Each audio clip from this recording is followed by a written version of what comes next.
Good good morning बच्चों। एक बार फिर आपका फाउंडर्स एजुकेशन चैनल में तहे दिल से स्वागत है। मैं आपका कोच, आपका मेंटर HC श्रीवास्तव एक बार फिर आपके सामने हाजिर हूँ।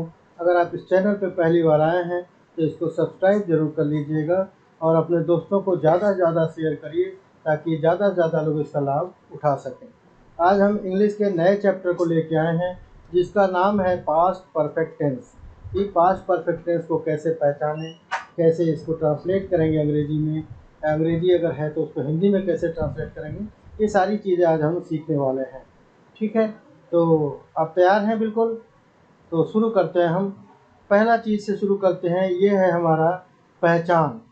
ठीक है, पहचान इस टेंस का प्रयोग ऐसे काम के लिए होता है जो भूतकाल में किसी दूसरे कार्य से पहले समाप्त हो गया हो। ठीक है, कोई भी ऐसा काम जो भूतकाल में मतलब बीते हुए समय में किसी दूसरे काम से पहले ख़त्म हो गया हो तो उसको इस टेंस में रखते हैं, पास्ट परफेक्ट टेंस में रखते हैं।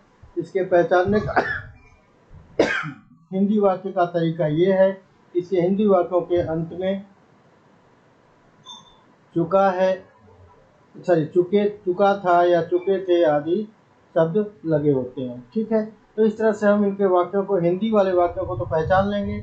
ओके, अब पास्ट परफेक्ट टेंस में थोड़ा ध्यान ज़्यादा रखना यह है कि इसमें प्रायः दो कार्यों का होना पाया जाता है। ठीक है, पास्ट परफेक्ट टेंस में ध्यान रखना यह है कि अक्सर दो कामों का होना पाया जाता है। एक काम जो पहले हो जाता है, एक काम उसके बाद होता है, लेकिन दोनों ही पास्ट टेंस में होते हैं।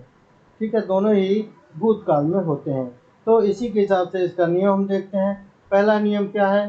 जैसा हम जानते हैं अफर्मेटिव सेंटेंसेस की चर्चा होती है पहले नियम में। तो अफर्मेटिव सेंटेंसेस में जो काम पहले ख़त्म हो गया हो, ठीक है, जो पहले काम ख़त्म हो चुका हो, उस कार्य के लिए तो हम उसको सब्जेक्ट पहले रखेंगे, फिर हैड लगाएंगे, फिर वर्ब का थर्ड फॉर्म रखेंगे।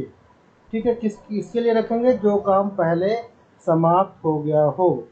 ठीक है, और बाद में समाप्त होने वाले कार्य के लिए तो उसको सिंपल पास्ट इंडेफिनिट में कन्वर्ट कर देंगे।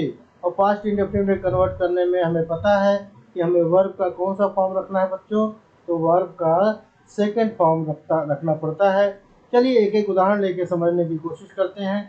ठीक है, इसके लिए एक चीज़ और चर्चा कर लूँ थोड़ा सा मैं आपको, तो वो ज़्यादा बेहतर होगा।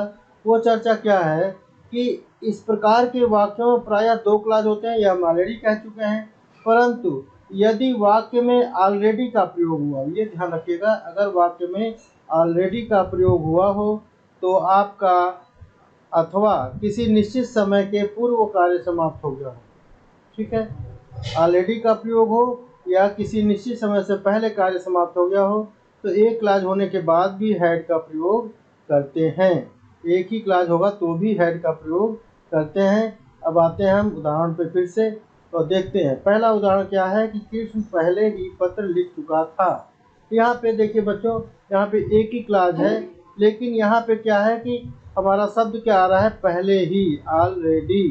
तो ऑलरेडी होने के लिए, ऑलरेडी होने से ही, जैसा कि हम आपको अगले पेज में नियम समझाए हैं। क्या नियम समझाए हैं? कि हैड का प्रयोग करेंगे। ठीक है, ऑलरेडी होने के बाद भी हैड का प्रयोग करेंगे। तो कैसे करेंगे देखते हैं।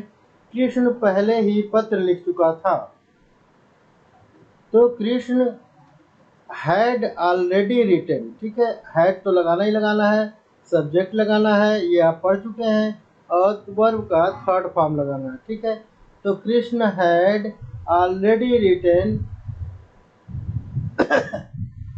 The letter. ठीक है, वो पत्र पहले ही लिख चुका है। ठीक है, सॉरी, लिख चुका था। हैड ऑलरेडी रिटन है तो पास्ट टेंस में होगा, तो ऑलरेडी लिख चुका था। ठीक है, तो इसमें एक ही क्लॉज था, फिर भी हमने क्या किया कि हैड का प्रयोग किया है। दूसरे वाले सेंटेंस में लेते हैं। दूसरे वाले सेंटेंस में भी एक निश्चित समय की बात कर रहे हैं कि 4 बजे तक मैं अपना कार्य समाप्त कर लिया था। तो जैसा मैंने चर्चा किया था कि निश्चित समय पे कोई काम खत्म हो जाता है तो उसमें भी हैड का प्रयोग करेंगे। तो वहाँ भी सब्जेक्ट के बाद हमने हैड लगाया, फिर वर्ब का हमने थर्ड फॉर्म लिखा और उसके बाद ऑब्जेक्ट लगाया। ठीक है, तो क्या हुआ? I had finished my work by 4 o'clock। ठीक है, निश्चित समय क्या है, वो है 4 ओ क्लॉक। ठीक है, तो 4 ओ क्लॉक के पहले हमने काम समाप्त कर दिया था। ठीक है, अब एक सूचना और हमने आपको बताया था, और वो क्या था वो देख लेते हैं कि यदि वाक्य में बिफोर या व्हेन का प्रयोग हुआ है तो हेड वाली क्लॉज इनसे पूर्व वाक्य के आरंभ में होगी। ठीक है, बिफोर और व्हेन अगर प्रयोग है तो उससे पहले हेड वाली क्लॉज होगी और ये वाक्य के शुरू में होगी।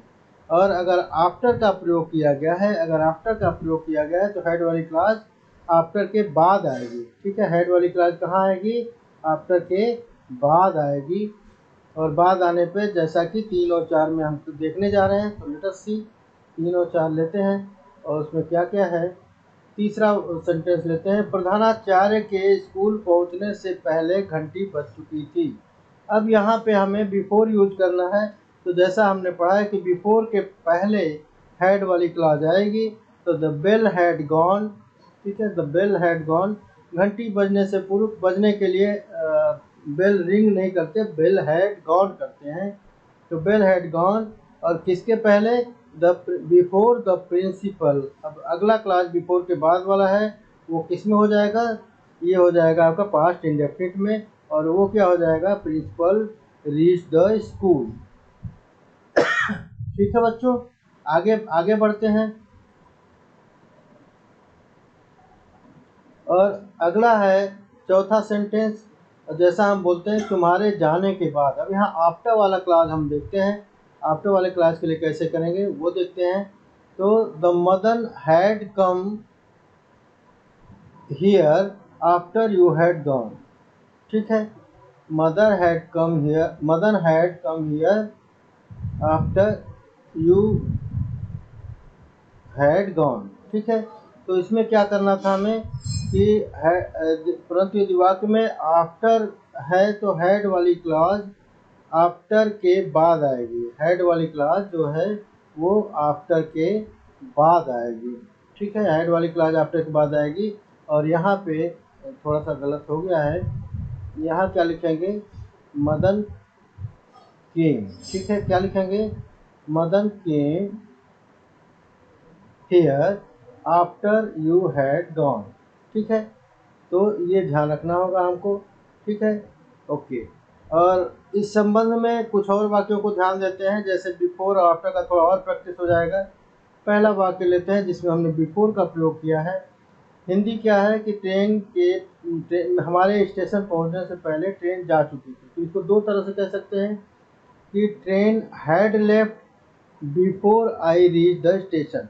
तो अब लेफ्ट जो बिफोर की बात है, तो बिफोर से पहले हैड वाली क्लॉज आएगी, तो इसलिए हमने कहा the train had left before I reach the station. ठीक है, रीच ये सेकेंड फॉर्म वाली क्लॉज बाद में आ जाएगी। ओके, अब अगर आफ्टर लगाते हैं तो पहला वाला फॉर्म पास्ट टेंस में हो जाएगा, I reach the station after the train had left. ठीक है, ट्रेन के जाने के बाद, तो हैड वाला आफ्टर के बाद हैड वाली क्लॉज आ जाएगी, तो after the train had gone left. ठीक है, तो इस तरह से इसमें थोड़ा सा कॉम्प्लिकेसी है, इसको बहुत ध्यान से लिखिएगा, इसका नोट बनाते रहिएगा और इसको प्रैक्टिस ज़्यादा से ज़्यादा करते रहिएगा। अब बढ़ते हैं अगले नियम की तरफ, और उसका नियम क्या है, अगला नियम 2 है। जैसा हम समझते आए हैं कि दूसरे नियम में हम क्या देखते हैं, अक्सर हम चर्चा करते हैं निगेटिव सेंटेंसेस के बारे में। पहले में अफर्मेटिव, दूसरे नियम में निगेटिव, और तीसरे नियम में इंट्रोगेटिव सेंटेंसेस का प्रयोग सीखते हैं। तो निगेटिव सेंटेंसेस में कोई खास ज़्यादा नहीं करना है, आपको बस इतना करना है कि आपको हैड के बाद नॉट लगाना है। ठीक है, पहला वाला जो क्लास है जिसमें हैड लगाते हैं बिफोर के पहले वाले में, तो उसमें नॉट लगाना है। और आफ्टर वाले वाक्य के पहले भाग में सब्जेक्ट, अगर आफ्टर वाला वाक्य है तो हेड वाला पॉइंट दूसरे में चला जाएगा, दूसरे क्लॉज में, तो पहला वाला क्लॉज सेकंड फॉर्म वाला हो जाएगा, तो वहाँ पे डिड लगा देंगे। ठीक है, सब्जेक्ट के बाद तथा वर्ब के फर्स्ट फॉर्म के पहले, सब्जेक्ट के बाद और वर्ब के फर्स्ट फॉर्म के पहले। ठीक है, क्या लगाएंगे? तो हम नॉट सिंगल नहीं लगाते, डिड नॉट लगाते हैं और वर्ब को फर्स्ट फॉर्म में रख लेते हैं। ठीक है, वर्ब को फर्स्ट फॉर्म में रख लेते हैं। और ऐसे इसके लिए कुछ उदाहरण देखते हैं। मैंने ऐसा भयानक दृश्य पहले नहीं देखा था। मैंने ऐसा भयानक दृश्य पहले नहीं देखा था। तो इसमें चूंकि एक ही क्लॉज है तो इसके लिए क्या करेंगे? I had not seen, had के बाद नॉट लगाएंगे जैसा हमने ऊपर सीखा है। तो I had not seen such a terrible seen before. ठीक है, सच ए टेरेबल सीन बिफोर, इसके पहले हमने कभी ऐसा दृश्य नहीं देखा था। दूसरा सेंटेंस लेते हैं एक और। कल तक मैंने यह सूचना नहीं सुनी थी। ये भी एक ही क्लास है तो इसमें भी हैड के बाद ही नॉट लगाएंगे। तो यहाँ भी हैड नॉट पहले हो जाएगा, तो आई हैड नॉट हर्ड। ठीक है, हैड नॉट के बाद थर्ड फॉर्म हियर का हर्ड हो जाएगा। दिस न्यूज़ टिल यस्टरडे, कल तक ये न्यूज़ हमने नहीं सुना था। अगला सेंटेंस लेते हैं। तुम्हारे स्टेशन पहुंचने से पहले रेलगाड़ी नहीं जा चुकी थी। अब यहाँ पे बिफोर का यूज करना है। ठीक है, तो उसमें पहले वाले बिफोर के पहले वाले क्लास में हैड यूज करते हैं, तो हैड के साथ ही हैड नॉट को हम लगा दिया करेंगे। ठीक है, तो क्या लिखेंगे हम? The train had not gone before you reach the station.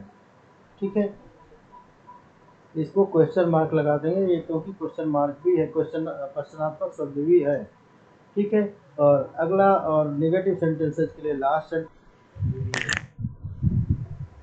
Okay. तो तुम्हारे जाने के बाद मदन यहाँ नहीं आया था। तो मदन डिड नॉट कम, अब यहाँ नहीं आया था। इसमें देखिए जैसा है कि आफ्टर लगा हुआ है, तो आफ्टर के बाद जो है सेंटेंस में हैड का प्रयोग होता है। तो यहाँ पे क्योंकि सेकंड फॉर्म यूज किया है तो यहाँ सेकंड फॉर्म को कन्वर्ट करके फर्स्ट फॉर्म कर देंगे और डिड नॉट कम कर देंगे। ठीक है, तो ये ध्यान रखना है आपको। ओके, और इसके बाद हम पढ़ते हैं नियम 3 के बारे में। तीसरे नियम में हम जानते हैं कि इंट्रोगेटिव सेंटेंसेस के बारे में चर्चा होती है। इंट्रोगेटिव सेंटेंसेस में दो तरह के केसेस आते हैं। एक में प्रश्नवाचक शब्द वो हिंदी वाक्य के शुरू में होता है, तो उसमें हैड को पहले लाते हैं सब्जेक्ट से। और अगर प्रश्नसूचक शब्द हिंदी वाक्य के बीच में होता है तो उसकी अंग्रेजी को भी हैड से पहले रखते हैं। लेकिन आफ्टर वाले वाक्य में उसे प्रश्नवाचक बनाने के लिए वाक्य के शुरू में, आफ्टर का अगर वाक्य है तो उसको प्रश्नवाचक बनाने के लिए वाक्य के शुरू में डिड का प्रयोग करते हैं। ठीक है, और आफ्टर से पहले वर्ब की फर्स्ट फॉर्म लगा देते हैं, वर्ब की फर्स्ट फॉर्म लगा देते हैं। जैसा कि ये लास्ट सेंटेंस में देख लेते हैं पहले। यहाँ पे क्या किया हुआ है? क्या तुम्हारे जाने के बाद मदन यहाँ आया था। ठीक है, तो यहाँ एक ही क्लास है तो यहाँ डिड पहले लगा देंगे। तो did Madan come here after you had gone, तो लास्ट वाले सेंटेंस में हम हैड का यूज़ कर लेंगे। ठीक है, और इसके पहले नाइन्थ देखते हैं। क्या पत्र उसके जाने से पहले आया था। Had the letter come before he left. अब यहाँ पे कम का ध्यान रखिएगा। आपको पता है कि सेकंड फॉर्म में केम होता है लेकिन थर्ड फॉर्म में अगेन कम ही हो जाता है, तो इसलिए यहाँ थर्ड फॉर्म को कम ही लिखेंगे। तो had the letter come before he left. दूसरा क्वेश्चन लेते हैं। जब डॉक्टर आया था तो क्या रोगी मर चुका था। हैड द पेशेंट, यहाँ भी हैड पहले लाएंगे, had the patient died when the doctor केम। ठीक है, और लास्ट सेंटेंस लेते हैं आज का। सूर्य छिपने से पूर्व तुम कहाँ पहुँच चुके थे। Where had you gone, where had you reached before the sunset, sunset से पहले तुम कहाँ पहुँच चुके थे। तो आज के लिए बच्चों इतना ही। इसके रिलेटेड एक्सरसाइज हम कल वाले वीडियो में आपको बताएंगे। तब तक के लिए इसको थोड़ा अच्छे से प्रैक्टिस कर लीजिए, इसको बहुत ध्यान से इसके नियम कानून को समझ लीजिए। इसमें थोड़ा कॉम्प्लिकेसी है, आपको थोड़ा ध्यान देना पड़ेगा तभी आप एक्सरसाइज को कर पाएंगे। इसीलिए मैं इसके साथ एक्सरसाइज को क्लब नहीं कर रहा हूँ। एक्सरसाइज को हम अगले वीडियो में पुटअप करेंगे। अगर आपको ये वीडियो पसंद आया तो लाइक और शेयर ज़रूर कर दीजिए, और अगर आप इस चैनल पहली बार आए हैं तो इसको आपको पता है क्या करना है, इस चैनल को सब्सक्राइब कर देना है। आज के लिए इतना ही। Take care, bye bye, see you, thank you.